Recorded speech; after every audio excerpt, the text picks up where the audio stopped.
नमस्ते बालमित्रांनो,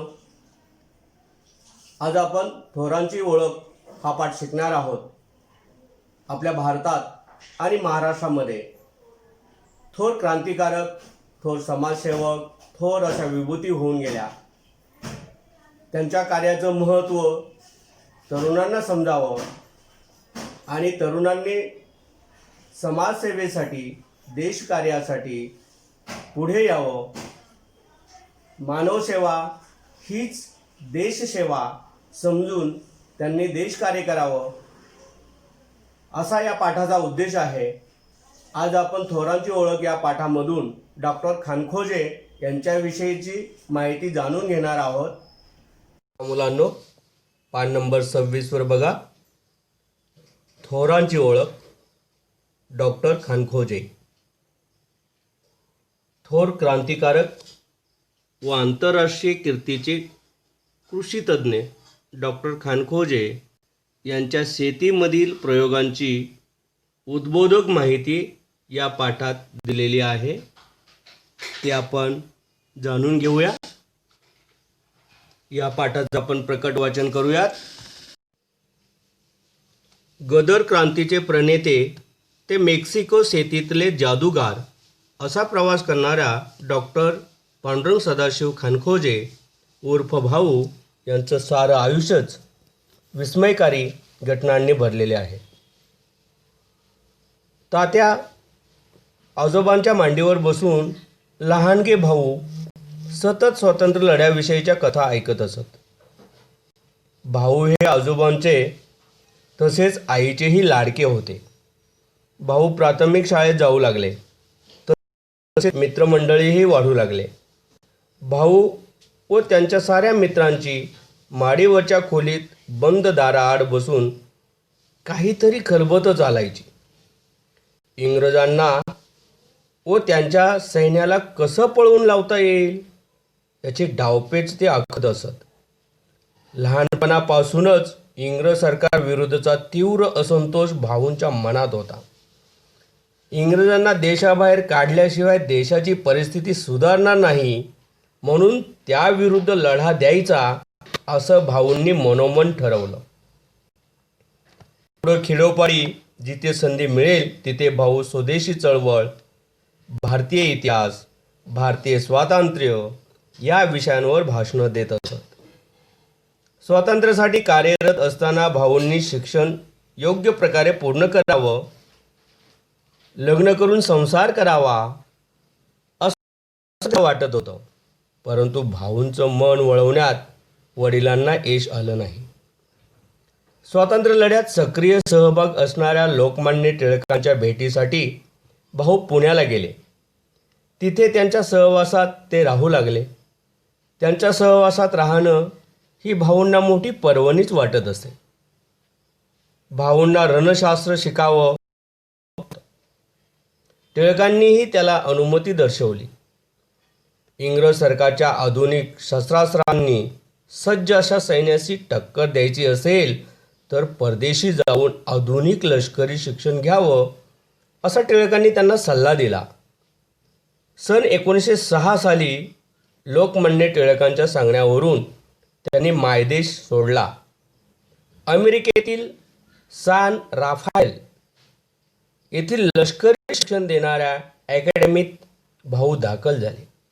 शिस्तपालन, अभ्यासातील प्रगती, सर्व प्रकारच्या कामांतील तत्परता, शरीर चापल्य पाहून अकॅडमीतील शिक्षक वर्ग भाऊंवर खुश होता.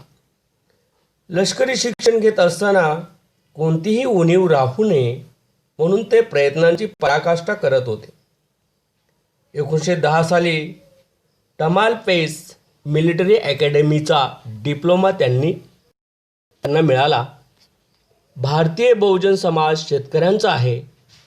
शेती सुधारण्यावरच त्यांची खरी उन्नती व आर्थिक स्वातंत्र्य अवलंबून आहे.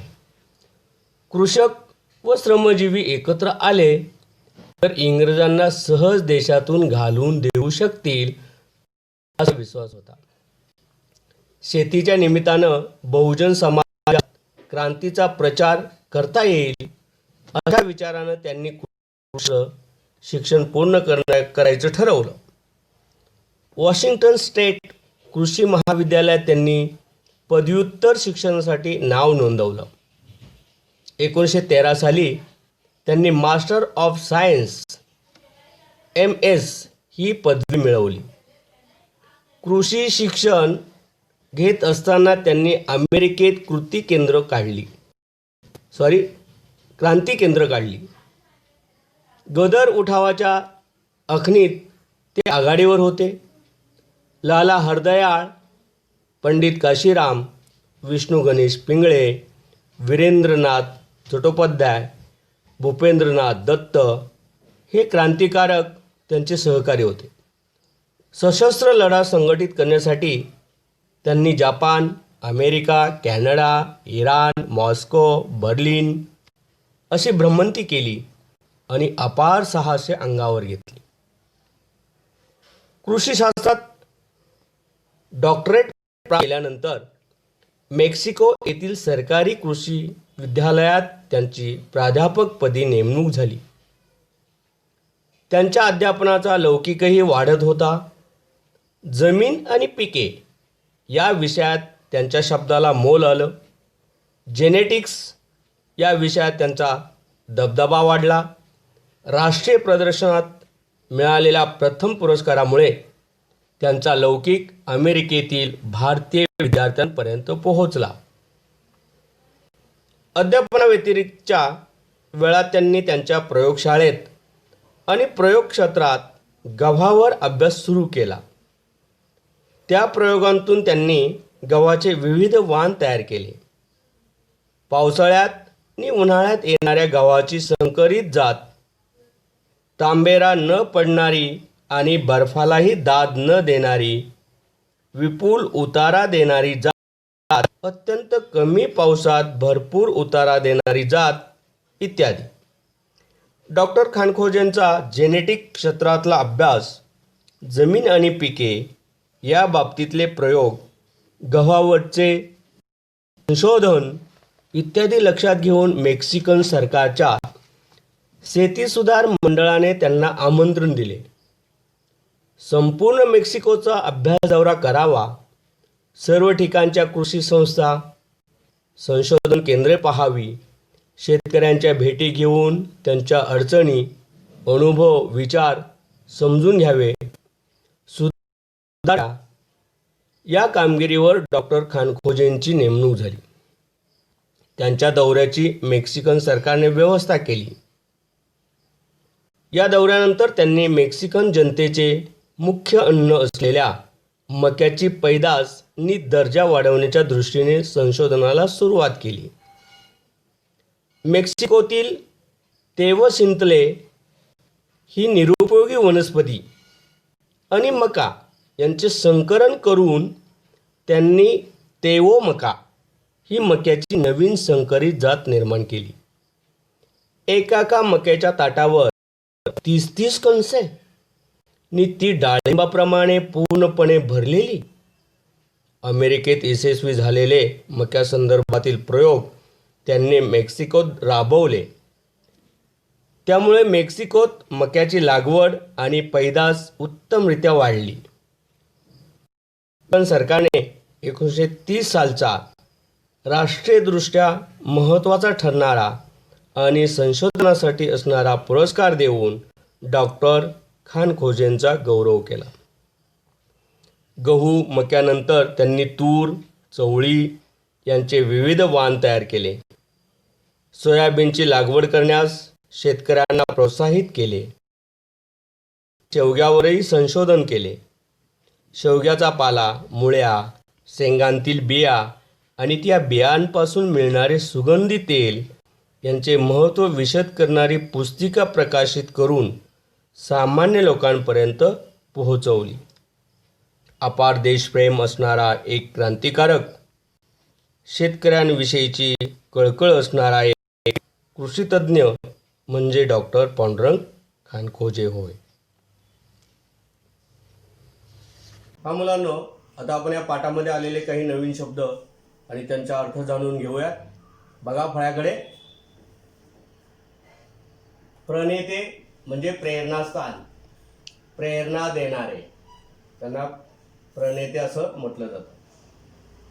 विस्मयकारी, विस्मयकारी म्हणजे आश्चर्यकारक, विस्मयकारी म्हणजे आश्चर्यकारक.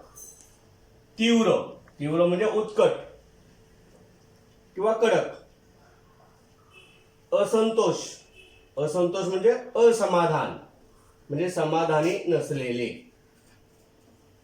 सक्रिय, सक्रिय म्हणजे क्रियाशील, सक्रिय म्हणजे काय, क्रियाशील, सतत कार्य करत असणारे, प्रत्यक्ष कार्य करत असणारे. विपुल, विपुल म्हणजे पुष्कळ, भरपूर. विपुल म्हणजे काय, पुष्कळ, भरपूर. कृषक, कृषक म्हणजे शेतकरी, शेतकऱ्यांना कृषक म्हणतात. सशस्त्र, सशस्त्र म्हणजे शस्त्रांसहित, हातात शस्त्र घेऊन, हत्यारे घेऊन, म्हणजे सशस्त्र. श्रमजीवी, श्रमजीवी म्हणजे कामगार, कामगारांना काय म्हटलं जातं, श्रमजीवी. जे सतत कष्ट करतात, शेतात वगैरे राबतात, कारखान्यात राबतात, त्यांना कामगार, कष्ट करणारे म्हणजे श्रमजीवी म्हटलं जातं. लौकिक, लौकिक म्हणजे कीर्ती, लौकिक म्हणजे काय, कीर्ती. पैदास, पैदास म्हणजे निर्मिती किंवा निर्माण करणे. पैदास म्हणजे काय, निर्मिती, निर्माण करणे. क्षत्र, क्षत्र म्हणजे विभाग. मुलांना या पाठामध्ये काही शास्त्रीय शब्द आलेले आहेत आणि त्याचा अर्थ देखील आपण जाणून घेणार आहोत. बघा, जेनेटिक्स, जेनेटिक्स म्हणजे अणुवंशशास्त्र. जेनेटिक्स म्हणजे काय, अणुवंशशास्त्र. म्हणजे काय, तर जनक पिढीतील गुणधर्म पुढील पिढीत संक्रमित होणे किंवा होत असतात आणि त्याचा अभ्यास करणारं शास्त्र म्हणजे जेनेटिक्स. वाण, वाण म्हणजे काय, नवीन संकरित बियाण्याचे मूळ सूत्र, त्याला वाण म्हणतात. म्हणजे वेगवेगळे जे काही बियाणं असतात, बीज असतं, त्याला वाण म्हणतात. म्हणजे मूळ जे बीज असतं त्याला वाण म्हणतात. नुकताच म्हणजे 26 जानेवारी 2020 ला राहीबाई पोपेरे यांना बीज माता ओळखलं जातं, बीज माता म्हणून. आणि त्यांनी त्यांच्याकडं अनेक प्रकारचं देशी वाण त्यांनी जतन केलेलं आहे, संवर्धन केलेलं आहे आणि म्हणून त्यांना पद्मश्री पुरस्काराने राष्ट्रपतींच्या हस्ते सन्मानित करण्यात आलं. तर ते हे देशी वाण की ज्याच्यापासून नवीन संकरित बियाणं निर्माण केलं जातं. तांबेरा, तांबेरा पिकावर येणारी एक प्रकारची कीड. तांबेरा काय आहे, पिकावर येणारी एक प्रकारची कीड. संकरण, संकरण म्हणजे काय, तर फलन प्रक्रियेत भिन्न वनस्पती पेशींचे मिश्रण, त्याला संकरण असं म्हटलं जातं. काय, संकरण म्हणजे काय, फलन प्रक्रियेत भिन्न वनस्पती पेशींचे मिश्रण करून तयार केलेले बीज म्हणजे संकरण. आता आपण छोटासा स्वाध्याय तुम्हाला दिलेला आहे की शेतीची आधुनिक अवजारे. अलीकडे आधुनिक शेती केली जाते आणि त्यासाठी आधुनिक अवजारांचा सुद्धा वापर केला जातो. तर ती कोणती आधुनिक अवजारे आता शेतीसाठी वापरली जातात ती तुम्ही या ठिकाणी इकडे लिहायची आहे.